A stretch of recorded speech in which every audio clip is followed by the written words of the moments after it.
start with you on this, Houston. They survived. Number one survives. And what was a very pro-Auburn crowd, as you might expect in Birmingham.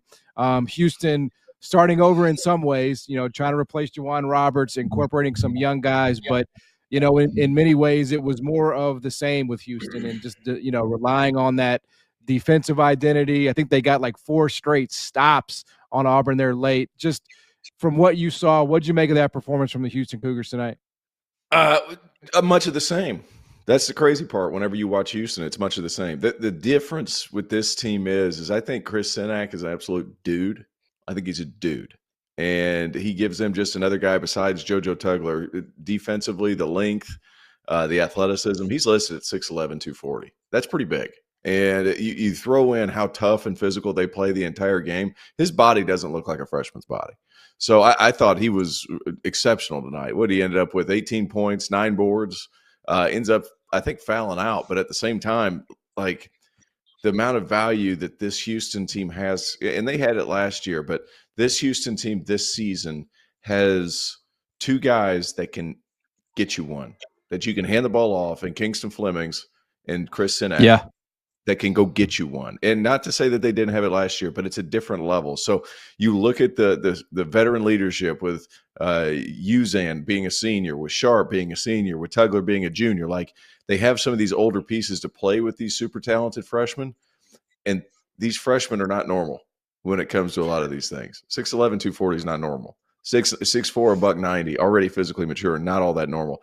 And the start to stop to Fleming's game is damn near elite already. Like, this Houston team, it's not just going to be a few games. They're going to win a ton of games once again.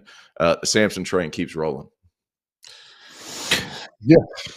I'm echoing the same systems. I actually had to look on Flemings is not even projected to go first round in the draft. I think that's going to change quickly the way he played today. He kind of was the engine that got him going.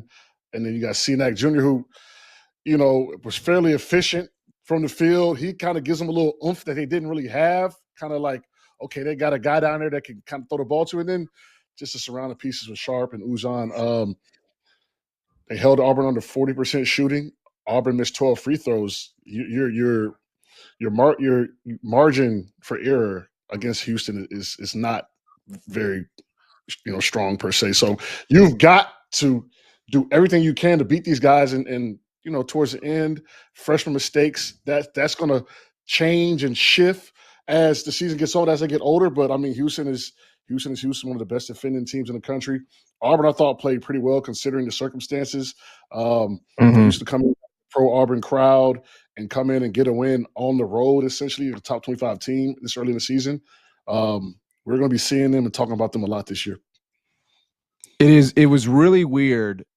Just in terms of the feeling, though, it's very foreign, T.O., to look at a Houston roster and see so many freshmen playing important roles, like especially not only just for Houston, but like the college basketball world that we live in now that's dominated by older players. But Kingston Fleming, Sinak, who, he did foul out, but man, he was hitting shots from all over. He was hitting threes. Like, I think that's the part of this that is a little scary for Houston, right? They're already number one. They're already number one in the country. And I think they have flaws. I think they missed Juwan Roberts. Like, I think there are some things that I can nitpick if we needed to do that. But like the fact that they're already getting November 16th contributions from these freshmen against a team like Auburn, like Houston is scary as shit, man. That is not changing, T.O.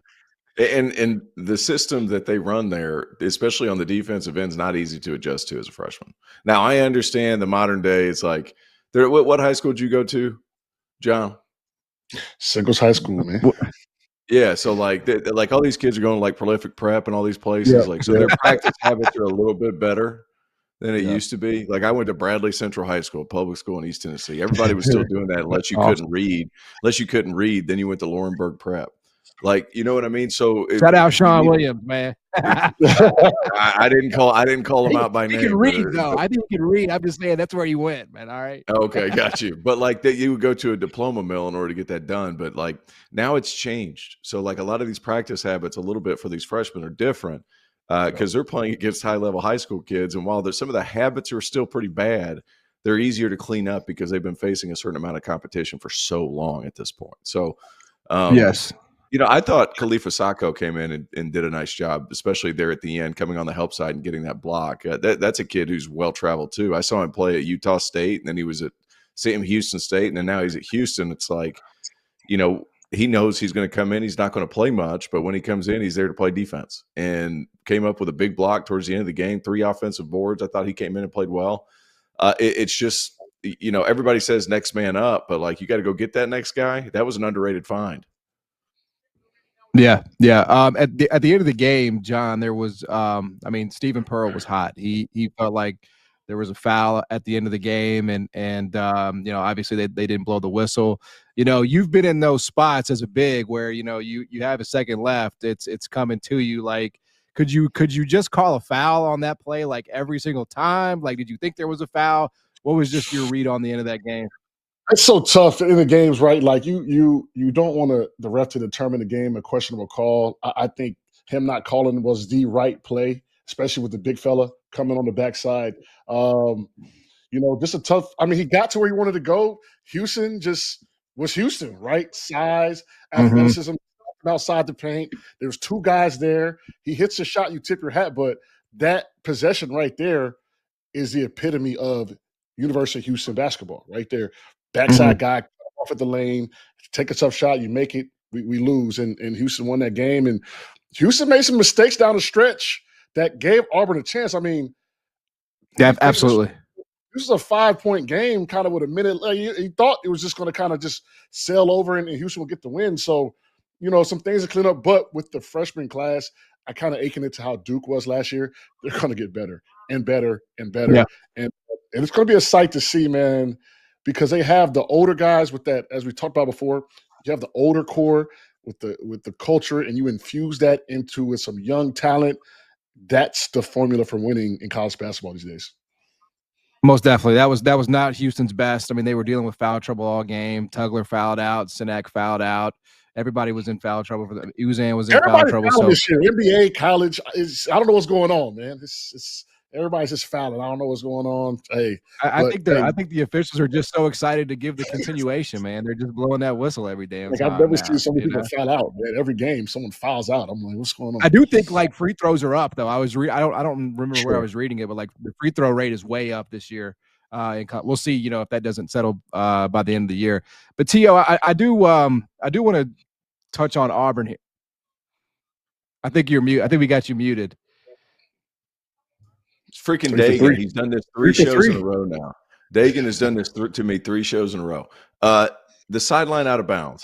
Whenever the back screen and he goes over, I thought the play design was fine.